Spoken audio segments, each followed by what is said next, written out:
What is up, everyone? Brian with you from the Game Continent, and today we are starting a brand new series playing F1 Manager 22. So the game officially comes out Tuesday, August 30th, but if you pre-order it, you get early access to it. So I've been playing it over the last couple days, and I have to say I've been having a pretty good time with it.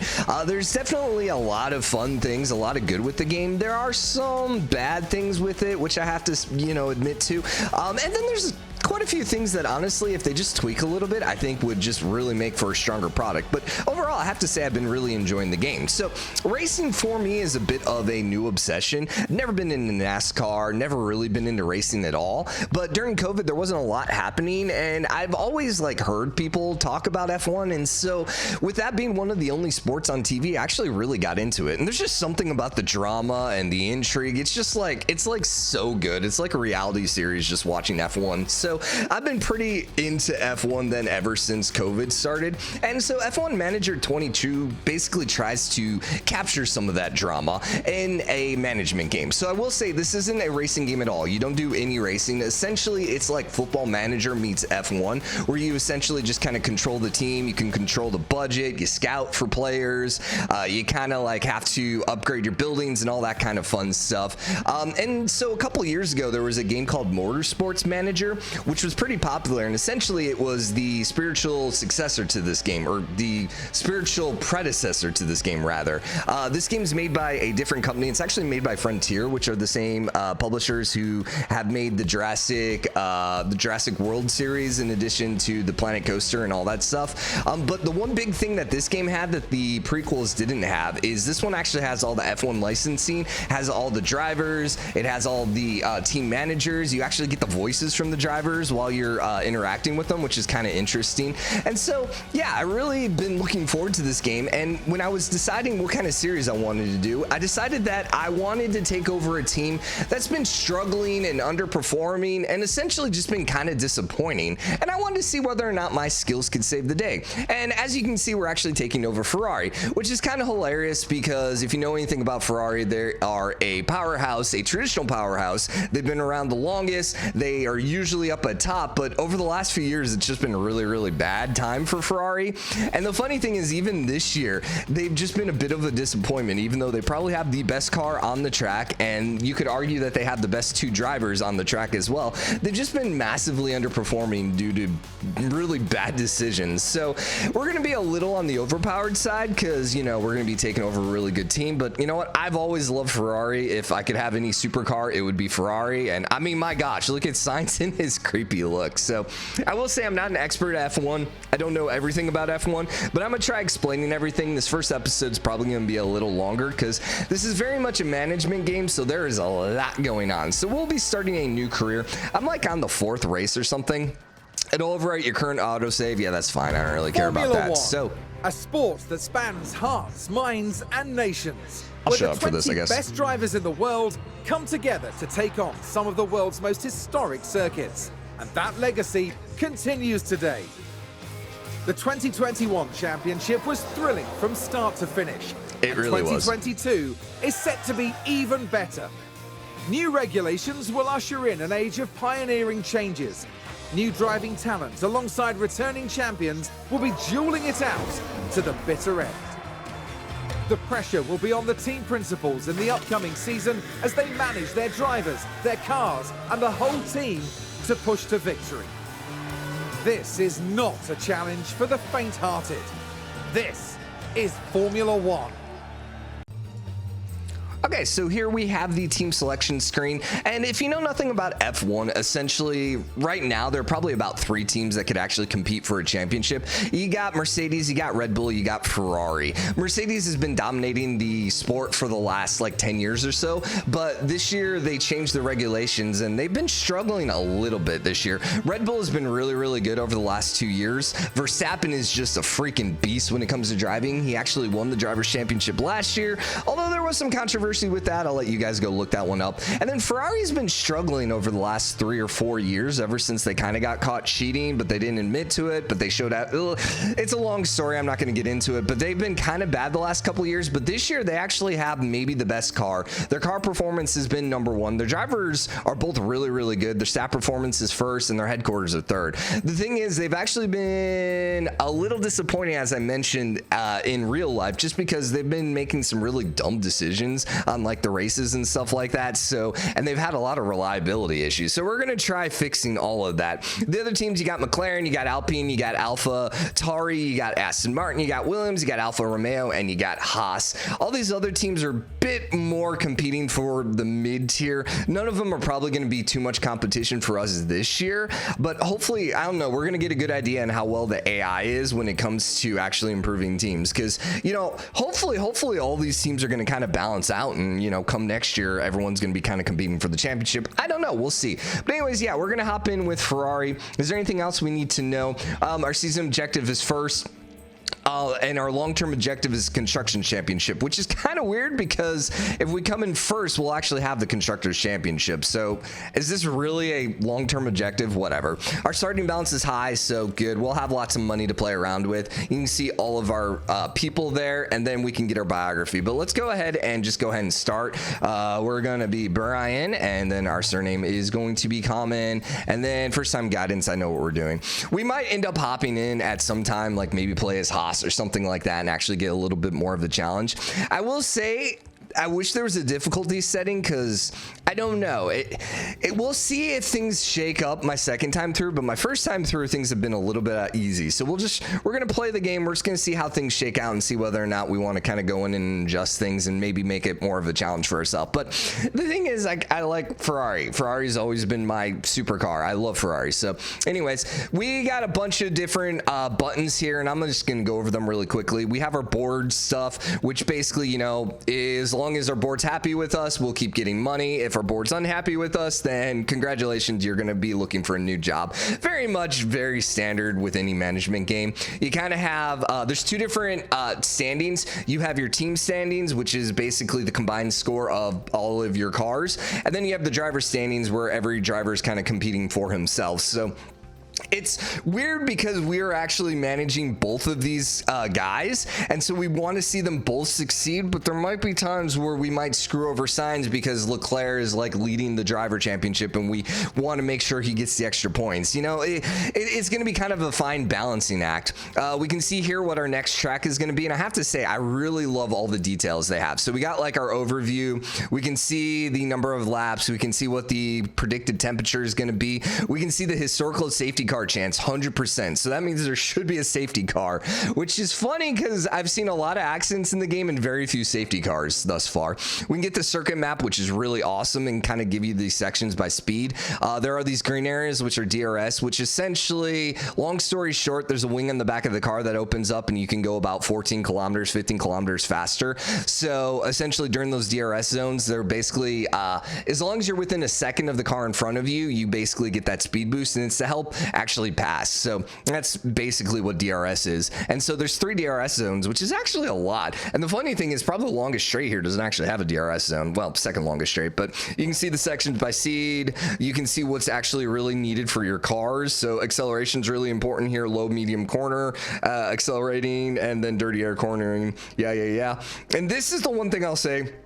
This is one of the few things that really needs to kind of be tweaked, because like I do not understand this at all. So average pit time lost 25 seconds, green flag 23 seconds. So essentially if we're pitting under normal conditions, it's going to take us about 23 seconds unless there's mistakes and pits, you know, changing tires and stuff like that. If there's a safety car, we will save about 3 seconds. Okay, now you get to safety car deployment over the last 4 seasons. You have 1-2-1, 3-1 on the virtual safety car, which essentially there's no car that comes on the track. Basically everyone's just has to slow down. But what the heck does this mean here? No deployments, 1-3, and then 1-2-1. Like, I don't understand what this chart is telling me at all. Like, what is this supposed to be over the last 4 years? I don't know. I asked Emily and she thinks that this is over like the last 4 years. So like last year there was 1-3, but I don't know. And then you got your expected strategies. These are kind of the strategies like soft, medium, hard. There's basically 3 compounds of tire, and this is like the expected strategies that the teams will use. You can get the compound performance, performance. Essentially, you have 3 different types of tires. Soft tires, you get to go the fastest on, but they degrade the fastest, and so they don't last as long. Where hard generally tend to be the slowest compound, but they last the longest. So it's kind of a balancing act of what you want to use. Most races, I'll say, you rarely see soft tires in actual races. It's usually just medium and hard, just because the soft compounds tend to fall off really too quickly. But depending on certain tracks, soft might actually work for us. And then you can see the previous race results, the historical usage, and the powertrain usage. All of this stuff we're not going to worry about right now. Essentially, after you use up 3, you take penalties and stuff like that. So we don't have to worry about any of that. We have review, we have performance targets for our first race. I'm not going to worry about any of that yet because we can do that later. Let's actually go through the inbox. So inbox, one thing I wish you could also do here, this is another kind of minor complaint. I can like favorite it, but I can't actually delete it, which is kind of annoying because like if I've read it, I don't really need to see this anymore. And I hate having emails that I can't delete. Then we have our calendar here. You can see we have a bunch of different events happening. We have sponsorship obligation, which is happening, which essentially these are different things that you do to make your sponsors happy, but they have various effects on your team. Like this one's at the factory, so I think it's actually going to slow down our factory people. Our first practice is over here. Let's see. We have the aerodynamic testing periods currently going on right now. We have another factory event over there, and then we have another race in the week after. Okay, cool. We can see all the different circuits here, and we can see the best circuit in the world, the United States, Austin. Boom. Yeah. Circuit of the Americas, which someday I'm going to actually go to the race over there, but yeah. I live in Austin, if you don't know. Anyways, then we have the race. Once again, that's this week. We have our different cars. The cool thing about it is as you design and upgrade your cars, you can actually change all the different parts. The things we were looking at earlier, so if we go back to the race, circuit info, and powertrain usage, so the engine, the powertrain, and the gearbox, those are all standard. So everyone basically gets 3 of those a season.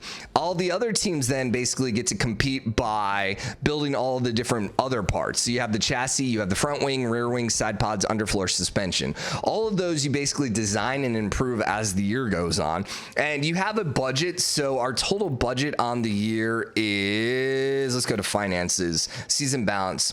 So that's not the right one. Let's see, cost cap. That's what we're looking for. So we currently have $112 million for the remainder of the season. And that's essentially to design our cars, to manufacture new parts for our cars, to pay our workers, our factory people, our drivers, give them any bonuses they get.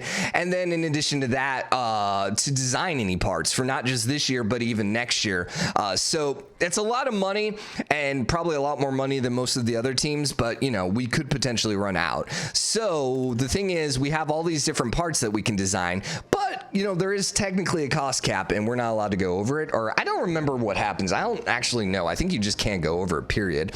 One of the cool things we have is we can hit E here and you can actually see what our rank on the grid is. So right now our top speed and acceleration is 3rd. So we don't have the fastest car, but we do have the best car when it comes to cornering, and then also brake cooling. Our engine cooling is kind of bad, and our DRS, which essentially is those zones I was telling you about, right now is 3rd as well. So, and that's really very true to the Ferrari car this year. Really good on cornering, not as good on the straights. Red Bull is just a beast when it comes to the straights. So it's kind of this interesting thing where we're improving our car this year. It's like, do we want to fix the thing that we're not as good at, or would we rather just kind of keep our lead in the cornering? And so it's kind of a nice little interesting balancing game that we have that we're going to have to deal with as the year goes on. Then we have our different drivers. Right now we have Leclerc and Sainz, and then Giovinazzi is our reserve driver, which actually he was racing for one of the teams last year, but we're going to end up replacing him as quickly as possible.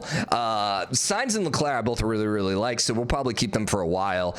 He's 24, he's 27, so they're fairly young, so it's not like they're going to have too much of a drop off. But one thing, and we're going to go ahead and start scouting, is I'm going to go ahead and start scouting for really young drivers. Let's go ahead and put 16 to 21 filter, and then I want to see what their overall rating is, and we're just going to start scouting some of these guys. So Oscar is a free agent right now. We could propose a contract to, but like I said, I think he's going to McLaren, or I didn't say it, but I'm pretty sure he's going to McLaren next year. But anyways, I kind of want to just look at some of these other ones and just kind of see, You know, I think I'll look at him because he's only 19. We'll go ahead and do some detailed scouting on him because I would like a better reserve driver. And then I remember that there's like a 16-year-old in here as well. Yeah, Oliver Bierman. I'm gonna go ahead and detail scout him. He's freaking 16 and he's already pretty decent. So he might be someone that we might want to bring into our system. He's a 59, which isn't all that great. Yuki Tsunoda's already racing. I don't know if I necessarily want him. He is 21. I feel like if we're gonna bring up anyone, it's gonna be like someone young that we can kind of like bring into the system, make a reserve driver, and then eventually kind of take over one of the 2 slots. But not right now. So we're just gonna go ahead and do the scouting. I can only scout for 3 at a time right now because of our facilities. So we'll scout for that. One thing we could also scout for is like different staff members. So you can see we can actually scout for a replacement. But I'm using all of our scouts right now for the new drivers, which is fine. We'll end up switching it here and there as time goes on. So you can see our different staff. We have our technical chief, we have the head of aerodynamics, and then we have our 2 race engineers. The race engineers both are they both have an affinity to a specific driver. So if we ever end up replacing one of these engineers, you got to keep in mind that the affinity is going to go away, and so basically they won't communicate as well, and it takes a little bit. And I'm not entirely sure. Let's see. They talks with them during the race. How well they work together depends on their skill. A high affinity boosts the driver and the race's engineer morale, which makes it easier to renew their contracts. Oh, okay. So it doesn't actually affect the race, it looks like. So yeah, probably not as big of a deal replacing them. Then we have our engineer team. Right now it's 10 to 10. We can upgrade them or at least get more by upgrading our design center, but not going to worry about that yet. Then we have our scouting team, which we can get more when we upgrade our scouting department. And then we have our pit crew, which we can upgrade. And right now they're kind of balanced and they're okay. I will say one thing, Ferrari has one of the best pit crews on the track this year. Like, they've been pretty dang good, I will say. Red Bull traditionally has the best pit crew, but Ferraris isn't too far behind, and you could argue that maybe they have the best. We could put them on a specific training focus, but I think I'm just going to leave them unbalanced right now. The thing is, there's something to be said. So the one thing that has to happen, so there's no fuel. You don't get to refill during races anymore in F1. So the only thing that will ever happen during an F1 race is a tire change. And then the front and rear jacks basically pick the car up so you can do the tire change. And then if something happens with the car with the wings, you can go ahead and change them. Sometimes you might want to adjust the wings because they're not working right, but generally during a race, you don't want to do any adjustments. But if there's like an accident, you might need to actually replace that. So that could come into play, but honestly, that's going to be kind of rare. And then car release is how quickly you actually release the car. So I don't know. Maybe we'll just leave it on balance because like tire change is nice, but you know, if we're bad on the rear jacks and the car release, then I don't know. We'll just leave it as is for now. Then we have our facilities. We have 3 different types of facilities. We have car development facilities. We have the factory, which essentially then is where you build the different parts to your car. So anytime we design a new part, we'll need to go ahead and build it in the factory. Then we have the design center, which essentially is where you design your stuff. Wind tunnel, which essentially as you upgrade it, you can see it gives you different gains for the different parts that you design. You have the simulator, which once again has effects on essentially all these do is basically just improve the designs you make and how quickly or how good they come out. So we got that. Then we have staff facilities where we have the team hub. This one increases our attractiveness, morale, and weekly experience games. So essentially our staff get levels up a little bit quicker, and then we're more likely to get better talent. Scouting department allows us to scout more. Race simulator allows our drivers to gain more experience. And then we have our operations. We got the boardroom, which once again, race confidence goes up, team attractiveness, hospitality, team attractiveness, weather center, which is one thing we're going to go ahead and upgrade right away.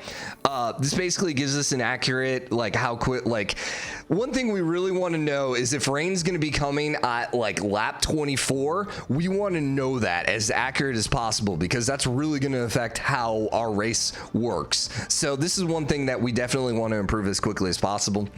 Helipad essentially helps our sponsors, helps us make more money. The memorabilia increases the attractiveness and the morale, and then the tour center basically gives us a little bit extra income, which I'm not too worried about our income because our monthly income is kind of ridiculous right now. I think it's like, yeah, almost 5 million right now. We don't have anything being built, but yeah, that's a little ridiculous. I don't know. Can you upgrade more than one thing at a time?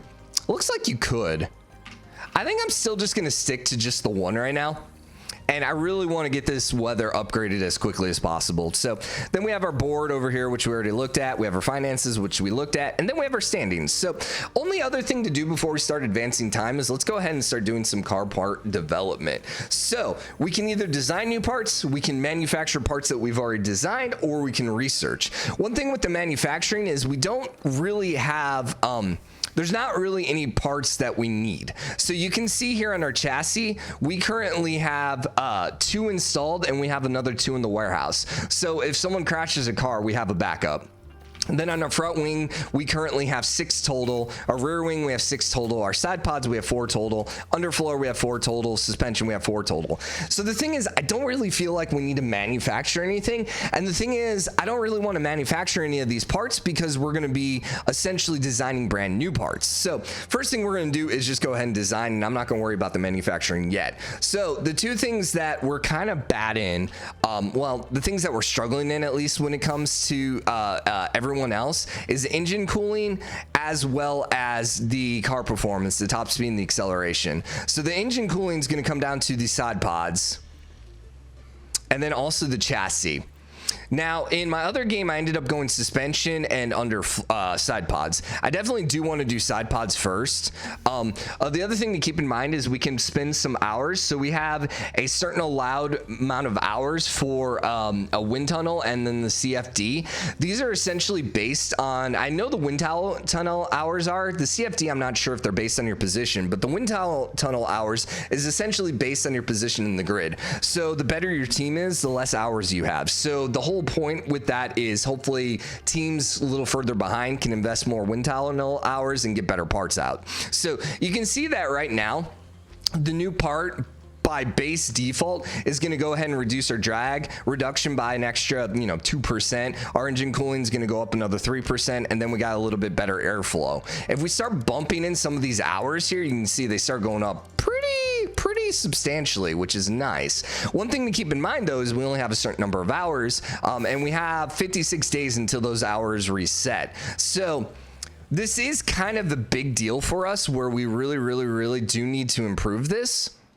The question is, how many of my hours do I want to get rid of right away? And I think I will go ahead and dump 1 full hour of CFD and then 10 hours in the wind tunnel, just to try getting this up as quickly as possible, just to give as good of an improvement as possible right now. So once again, drag reduction is about the same, but the airflow is going to help. And then we'll go ahead and do the other thing we can do here is we can actually focus on just one specific area.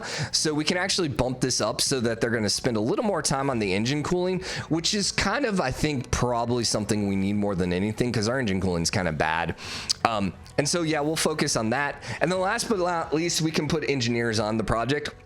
You'll see right now it's going to take 41 days to finish this. The more engineers, which we can put a max of 6 on it, it will now get down to 28 days. The thing is, the more engineers you use, though, the lower expertise they gain. So basically, the less experience they gain. So I kind of like the idea of, so that knocked out 3 days. If we put 3, that knocks out 4 days. Then that knocks out only 2 days. So I think 3 is kind of the ideal here. And then our approach, we could go normal, rush, or intense. Intense is going to increase the cost, but basically gives them, it increases all future side pod projects, which I think we probably do want on this because right now our engine cooling is kind of bad compared to the other teams. So I think having this improve over the future is probably going to be good. And then we can also rush it so it pops out a little quicker, but I'm not worried about rushing it. So this is going to cost us about $500,000 right away, but we have a ton of money. We're at 112 on the cost cap right now, so I think we're good to get that started. And then let's go ahead and design suspension or the chassis. This is brake cooling. I think we got to do the chassis next. You can also see, by the way, what is important for the Bahrain. Now, the thing is, none of this will be done by the Bahrain, so, it's probably going to pop out before the Australian, which, top speed acceleration, that's probably a little more important. I almost kind of want to pop out a wing, just to kind of keep that going as quickly as possible before the chassis. I think I am going to pop out a wing first, because we're already number 1 in it. And I just really just really want to focus on that. So, I mean, none of this is going to necessarily improve our position, which I'm okay with. But you can see there's some pretty nice gains on that. And I'll dump a little bit into this, you know, just so we can keep it going. And I think I'm good with that. Do we care more about low speed, medium speed, or high speed? I don't know that I really actually know the difference. Like, I know the difference, but I don't know which is going to be more important to us over time. We could take a quick look here and just look at the future ones. Like, you want all of them. You just want low and high. So we could just focus on low and high. It seems like medium maybe isn't as important, but I don't know. I kind of feel like I just leave this here. Brake cooling, I think we're kind of good in as well. So I don't know we really need much more on the brake cooling. And then the airflow, so the airflow improves the dirty air, where then this one improves both. Okay, so dirty air is essentially when you're behind a car in front of you. The longer you spin behind the dirty car in front, or the longer you're in dirty air, the more your tires overheat.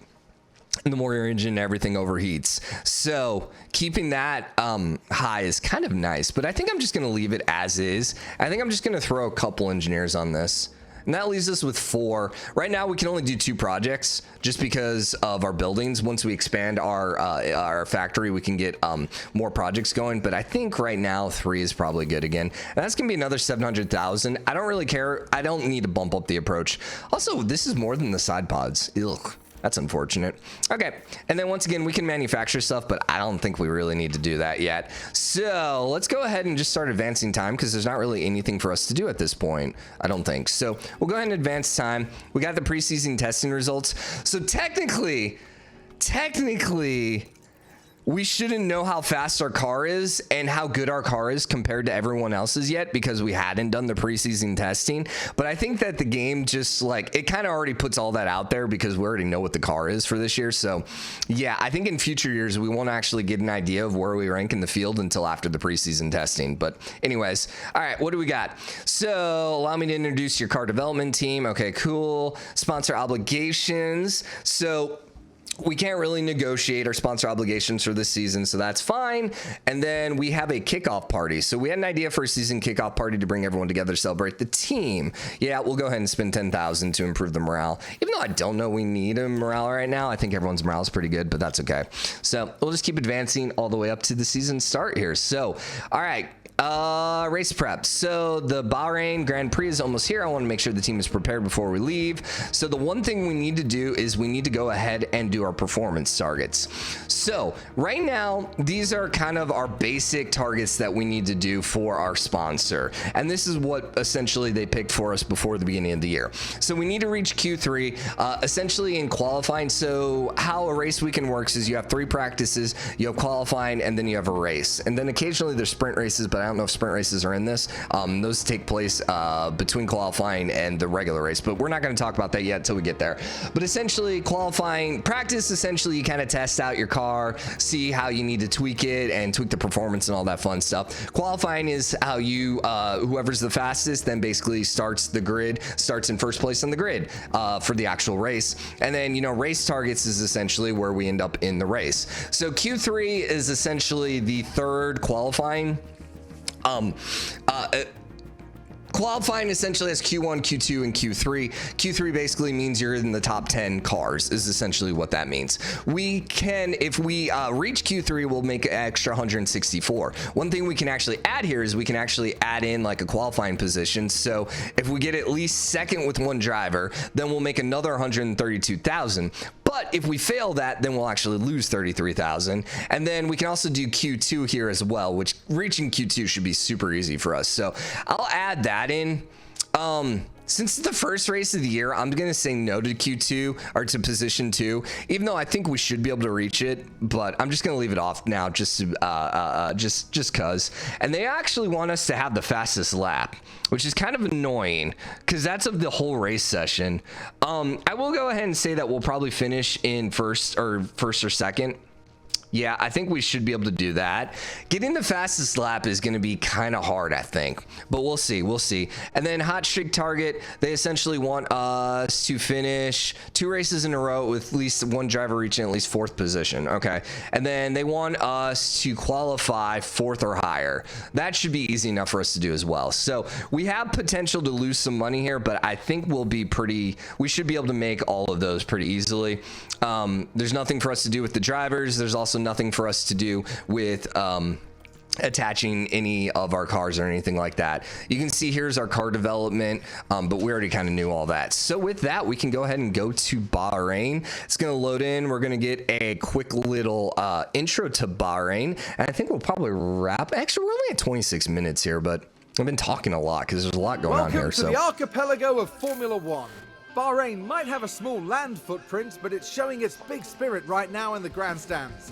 Either way, it's time for another fantastic weekend of Grand Prix racing.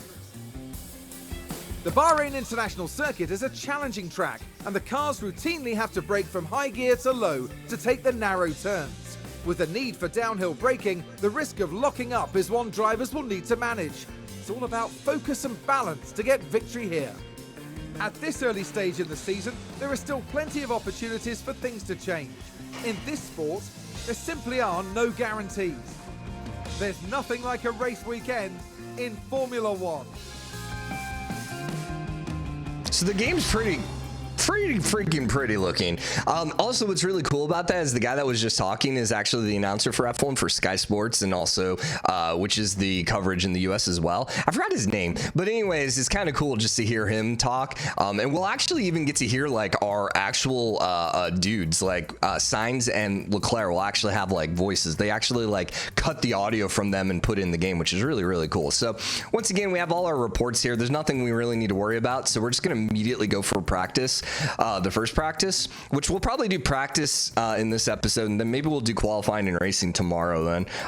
Number of laps, we have 57. It looks like it's just gonna be cloudy, no rains. And then what's cool here is we can adjust so the big thing with practice is you're trying to do 2 things. You're trying to get your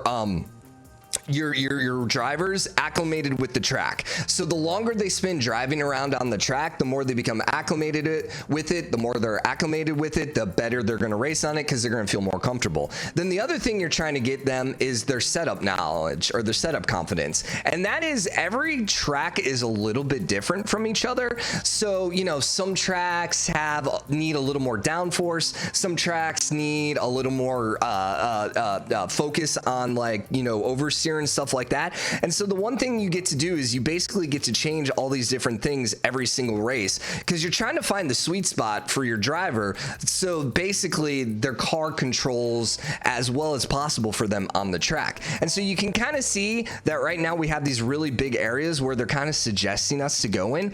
And so the longer that we actually have them out, they'll start giving us some feedback. And so essentially we're trying to do 2 things. We're trying to keep them out as long as possible, and we're trying to get them knowledge of their car so that they can kind of give us an idea of where they actually want these settings. And so you can see different settings kind of have like different effects on like the different values. So it's one of these things where we're just going to have to like kind of adjust it as we move on. And as we get more and more knowledge during the 3 practices, he'll kind of let us know how things are. Now to begin with, we're going to go ahead and just use soft compounds.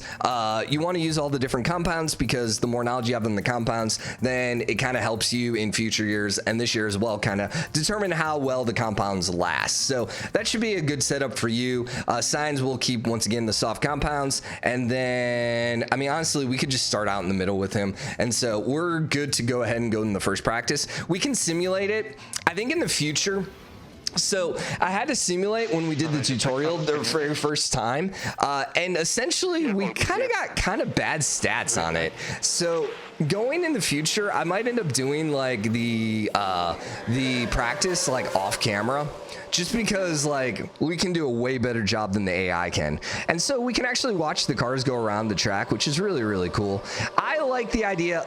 I screwed up. I actually screwed up. I only put these guys on 15 laps, so they might not actually get full knowledge right away. But we have a couple different camera angles here. We got the front one, so we can watch the car go around the track. We got the back one.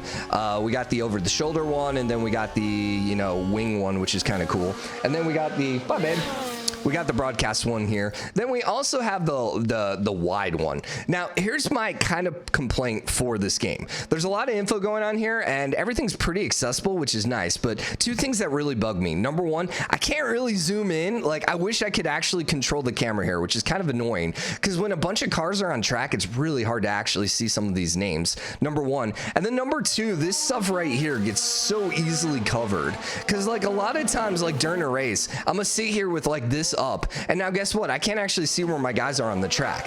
So I really wish that they had some ability to actually move the UI around, or shrink the freaking UI so I could actually see more crap, which is, you know, yeah. I mean, the thing is, I'm actually playing in 2K right now, so you would think that the UI should be a little bit smaller, but oh well. So for this first lap, we're just going to kind of follow Leclerc around, and we can kind of switch between the two guys whenever. For the most part, we're going to probably, in practice, we'll just be going 16 speed. But, you know, I like to kind of like see what the tracks look like. Just, it's fun. Like, it's kind of like, it's really beautiful. And honestly, I think the reason you can't really do anything with this is because they didn't really model anything else. So they don't really want you to actually like see what that stuff looks like. But yeah, a little bit of popping in. But like, honestly, this looks pretty spot on to like what the actual real life looks like. Like, the graphics are kind of insane. I have everything on high. It's not on like maxed out, so my computer's not that great. You can also see, oh yeah, I should probably talk about everything that's going on here. So up here we have like the position. Once you actually complete a full lap, then it'll actually give you the leaderboard. This stuff doesn't really matter so much for practice. It's just kind of a good like just kind of a good litmus test to see where you're at. But the thing is, everyone's kind of racing on different tires. So we can kind of see everyone kind of has different compounds on. So it's not necessarily the best to kind of determine whether or not you're the fastest on the field. Then down here we have our practice goals. This is essentially our acclimation with the track. This is our acclimation with our car. Right now it's really, really low, simply because we've never driven this particular car before, because all the parts are brand new. And then this is basically 0 of 5. This is essentially all the stuff that we tweaked on his car. This is basically the feedback. So when that gets to be 5 of 5, that means he has feedback on every one of the parts, and so we can basically tweak the car from there. Then down here we have our pace, we have our fuel, and we have our ERS. We can actually change these, and we won't really adjust these at all during practice or qualifying, but during the actual race we will. So ERS is essentially a battery that the car charges every time it's on a curve, and you can basically do two things. We can deploy it in either overtake, defend, or just straight up deploy mode. And essentially that makes your car go faster. Or we can go into harvest, which essentially charges the battery and then doesn't deploy it nearly as much. Or we could just keep it in neutral, which kind of does a balance of deploying it and charging it. Now, when you're like right up on someone and you're trying to pass them, you probably want to go into overtake, or straight up, if you're just trying to get like really fast speed, you'll want to go into deploy. But the thing is, as you deploy it, you're going to end up basically using all those megajoules, and eventually your battery is going to drain. And so you're going to have to potentially harvest it, because even with neutral, it's going to like, neutral is just going to kind of like stick in that general area. So, you know, you're going to have to actually harvest it if it gets really super low. Then with our fuel, essentially, depending on which driver you have, our drivers tend to be really, really good with their fuel consumption. So right now, since you can't refuel during a race, you generally want to be careful that you don't run out of fuel, or like over push, because then eventually, yeah, you'll run out of fuel and then you'll basically be dead in the water. So you got to be careful with that. And then our pace here is basically how hard we are pushing the tires. So if we go in attack, we're pushing the tires pretty hard, so we go a little bit faster, but our tires are going to wear out a little bit quicker. Also, they'll overheat, and then the hotter they get, then the quicker they'll burn out as well. So those are the kind of things that we can adjust during the race. Here we can kind of look at our tires. Right now, temperatures seem to be pretty good. We can see our engine, ERS, gearbox, and powertrain. All that seems to be okay. We can actually have him avoid curbs, which is going to slow him down, but then his tires will kind of take less damage, and we'll take I think it also affects, yeah, I think it maybe affects one of these, but I'm not 100% on that. Might just affect the tire temperatures, honestly. And then driving clean air will essentially mean like if we're struggling with heat, then that might be something that we'll need to do. And then over here, we can avoid curbs and Oh, it's actually the same. Never mind.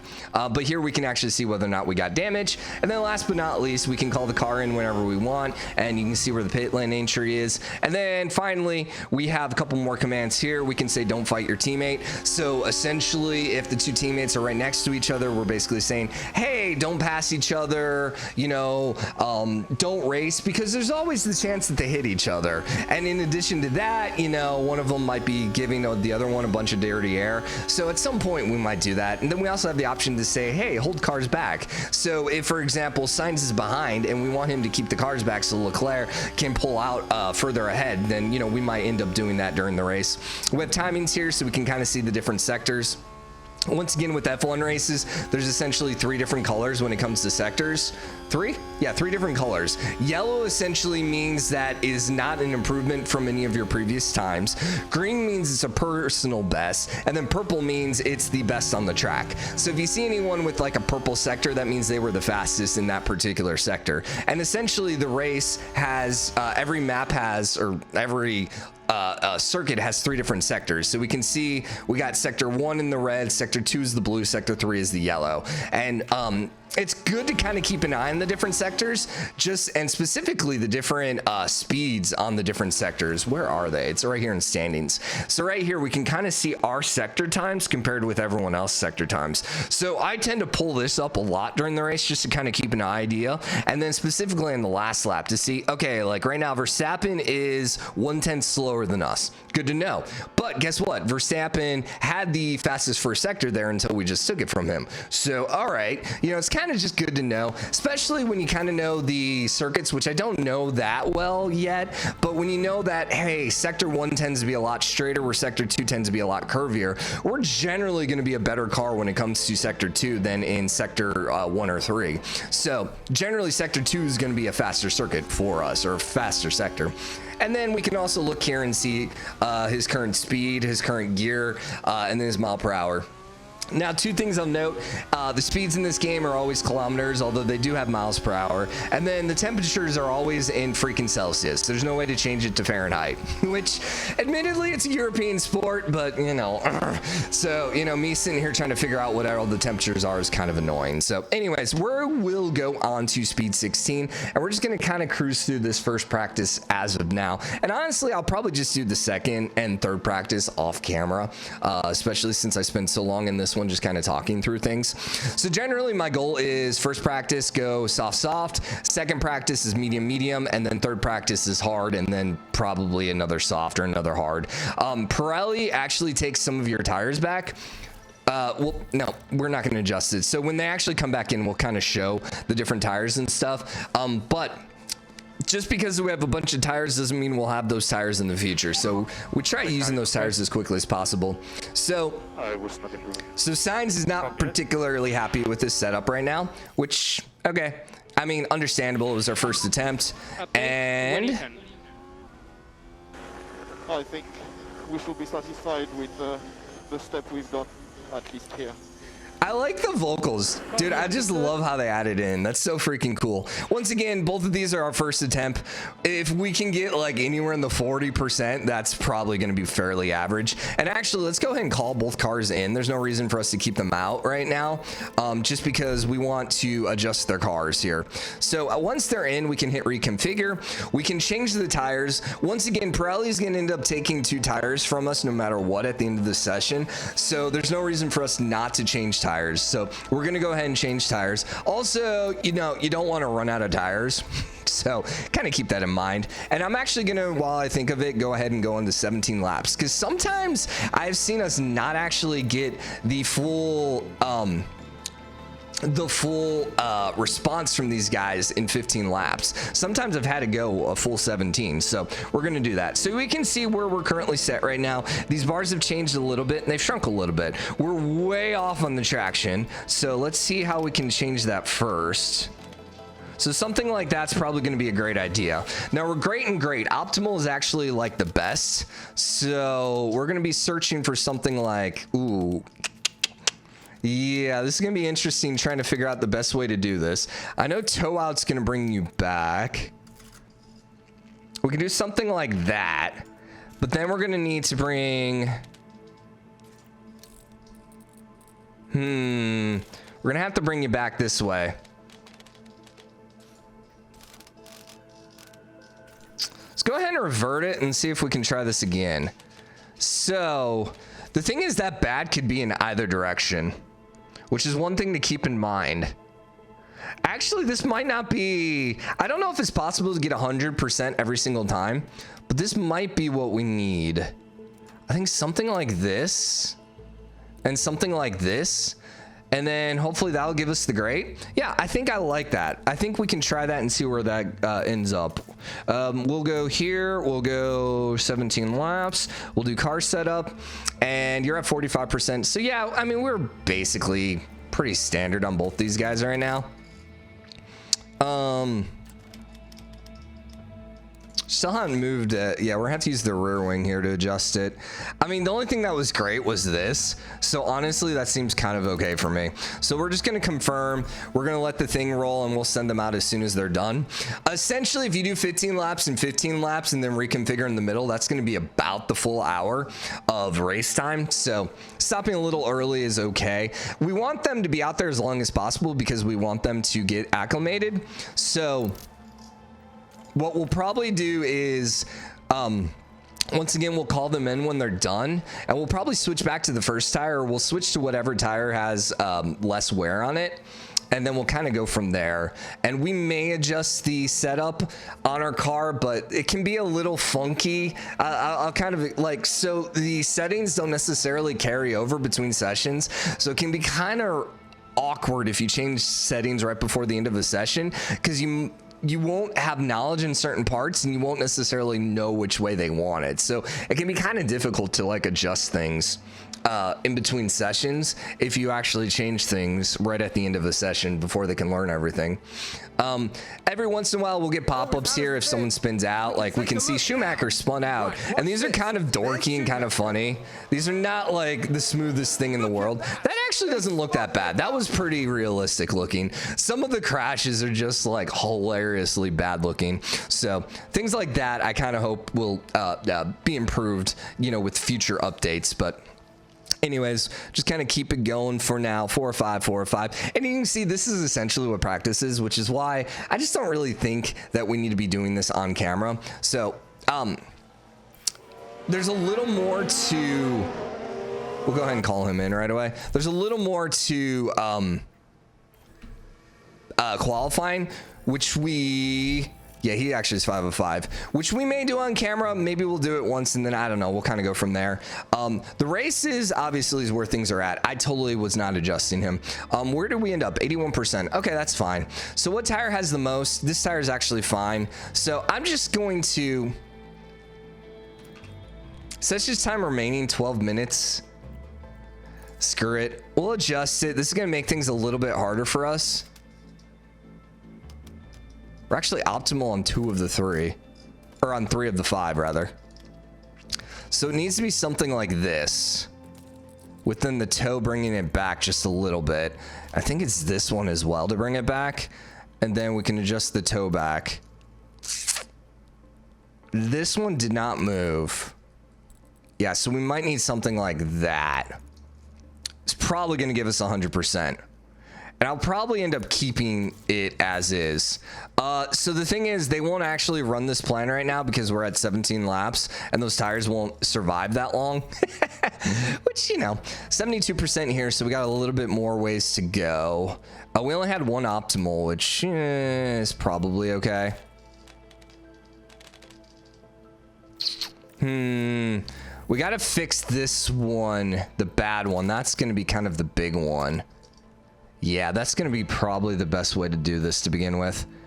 And then bring these guys back a little bit. And then once again, go with the toe out. Something like that. Ah, that top one, though, is messed up.